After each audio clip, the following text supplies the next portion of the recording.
Vitória para devolver a tranquilidade lá para os lados do Beira-Rio, embora a tranquilidade não tenha sido o humor que a gente pôde usufruir no final do jogo, né? O Inter oscilou bastante entre primeiro e segundo tempo e a atuação que a gente teve no primeiro tempo, que foi convincente, que resultou nos 2 gols do Colorado, não diz do que a gente entregou no segundo tempo. E aí eu tenho 2 teorias para isso, né? A primeira é a saída do Campanharo. Não necessariamente a gente vai precisar escolher entre uma e outra. A saída do Campanharo, que o Mano responde com a entrada do Johnny não, do Depena. E aí ele traz o Johnny para essa primeira função de meio de campo, que não é muito bem executada pelo Johnny. O Johnny no primeiro tempo faz a função de segundo volante. Ele cai bastante pela direita, bem como o Edenilson fazia nos tempos do Inter, segundo volante caindo pela direita. Mas quando ele é recuado para a primeira função de meio, ele não corresponde. O Campanharo, ele dá uma solidez defensiva para o Inter que é bastante interessante. E aí, se não fosse ele, Gabriel seria o substituto de Gabriel, né? Porque todo mundo que foi testado ali não correspondeu da melhor maneira.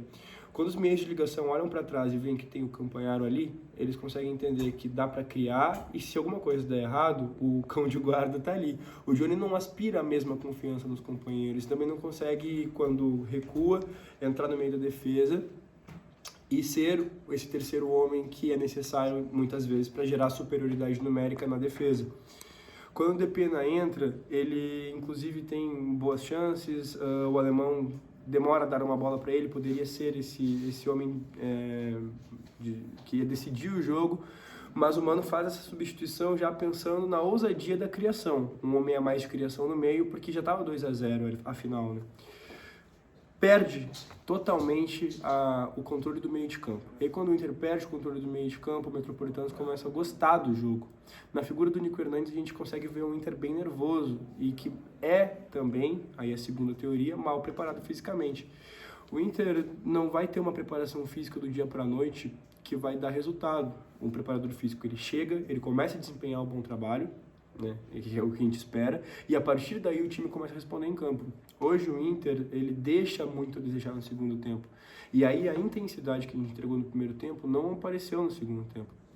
O Inter, inclusive, deixou de ser fatal em uma bola que o alemão invade a área, numa tabela bonita com o Alan Patrick, que para mim foi o melhor atacante, não, o melhor jogador da partida, mas ele não consegue aproveitar. Então, tem muita coisa no Inter hoje que acontece de errado dentro de campo por causa do ambiente, por causa do momento. O alemão ali vendo um novo queridinho da torcida, o Luca, aparecendo, que afinal, aliás, para mim é injustificável a não presença dele em campo, porque no momento em que o Inter é líder hoje, o Inter só é líder hoje porque nas outras partidas o Luca rendeu muito bem. O Inter não é líder hoje pela vitória de hoje. O Inter teria uma quantidade muito inferior de pontos se não fosse o Luca ser decisivo nas partidas anteriores a essa. Aliado a isso, o Luiz Adriano volta a fazer gol, o alemão também sabe que existe um centroavante para chegar. Me diz como é que tá a cabeça do alemão hoje. Enfim, muita coisa é questão anímica. E aí, também por falar em ânimo, no final do jogo, a gente termina totalmente nervoso, porque a sequência é tão ruim, mas tão ruim, que quando se percebe que dá para perder a oportunidade de vencer, é uma sucessão de erros, é um bumba meu boi que não tem explicação. Mas felizmente saímos com a vitória. O Nico Hernandes, que foi responsável pela falta que acabou gerando o gol do Metropolitanos naquele bate-rebate, ele é o jogador que nos salva no final. É curioso, né? Tô falando de um cara que foi expulso, fez uma falta no momento exato que a gente precisava, mas justamente isso, ele fez a falta no momento exato que a gente precisava.